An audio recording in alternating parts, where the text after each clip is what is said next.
a while since I did a vlog, but I thought I would vlog today since I have like a few things to do today. I don't think I'm gonna come on camera that much, but I just wanted to take you guys along with my day today. I already did. I had to go to the drugstore, so I did that already. I just came back, popped on the camera, and here I am. I have some laundry to do. I already started yesterday, but I'm not done because I started kind of late yesterday, so I'm just finishing up. I have like 2 loads to do, and I have to wash my hair.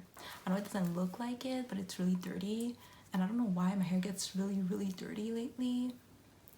Within like, because I wash my hair every like so and so days, but it gets dirty like so fast now. So I'm just like, I'm within the days, but it's like so dirty. Anyway, so that's that today. I don't know how much I'm gonna go on camera. It's probably gonna be more of a montage, but I just wanted to take you guys along with on my day today. Maybe you guys are interested, maybe not. If you are, just put a like down below, and yeah. So yeah, that's what I'm doing today.